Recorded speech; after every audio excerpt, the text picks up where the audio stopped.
हर हर महादेव। श्री शिवाय नमस्तुभ्यम। दोस्तों, आप सभी का हमारे YouTube चैनल में बहुत बहुत स्वागत है। आज हम बात करेंगे कुबेर भगवान की कृपा से कैसे आपके धन की समस्या दूर होगी।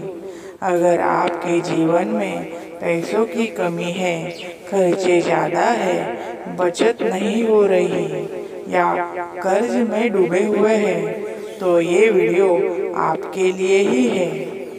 कहते हैं कुबेर जी इस सृष्टि के धनाध्यक्ष है, वह धन प्रदान करते हैं।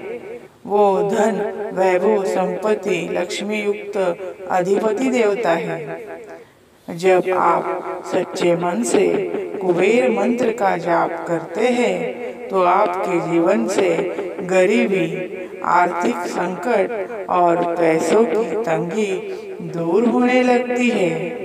और सिर्फ इतना ही नहीं, घर में महालक्ष्मी जी का वास भी होता है, जिससे आपकी कमाई बढ़ती है, बिजनेस में तरक्की होती है और आप जल्दी ही करोड़पति बनने की राह पर चल पड़ते हैं। हर सुबह शांत मन से इस कुबेर मंत्र का आप जाप करें, जो आज हम इस वीडियो में सुनने वाले हैं। इस दौरान कुबेर जी की प्रतिमा हो या चित्र हो, उसके सामने आप बैठकर यह मंत्र जाप कर सकते हैं। कुछ ही समय में आप देखेंगे कि आपकी आर्थिक परेशानियां दूर होंगी, रुका हुआ पैसा आएगा और घर में समृद्धि, सुख शांति और स्थिर लक्ष्मी का वास होगा। तो चलिए इस धन की समस्या दूर करने के लिए कुबेर मंत्र का जाप शुरू करते हैं। अगर आपको हमारी वीडियोस पसंद आ रही है तो आप हमारे चैनल को सब्सक्राइब करें और कमेंट में जय कुबेर देव लिखना न भूलिए। तो चलिए जाप शुरू करते हैं। ओम ह्रीं श्रीं क्लीं श्रीं कुबेराय नमः। ओम ह्रीं क्लीं श्रीं कुबेराय नमः। ओम ह्रीं श्रीं क्लीं श्रीं कुबेराय नमः।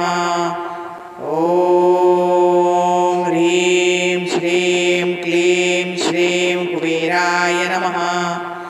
ओम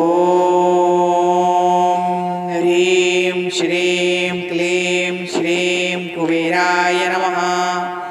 ओम ह्रीं श्रीं क्लीं श्रीं कुबेराय नमः।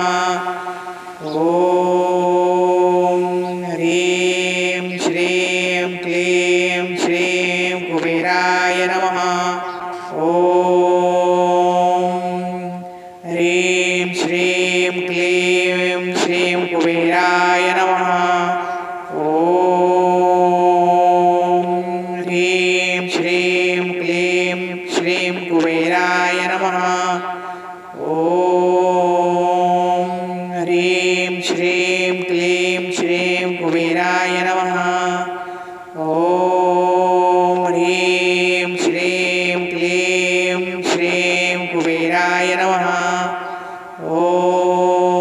ओम ह्रीं श्रीं क्लीं श्रीं कुबेराय नमः।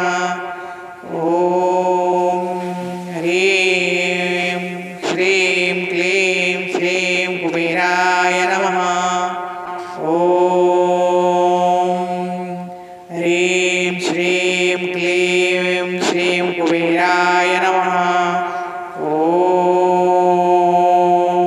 ह्रीं श्रीं क्लीं श्रीं कुबेराय नमः।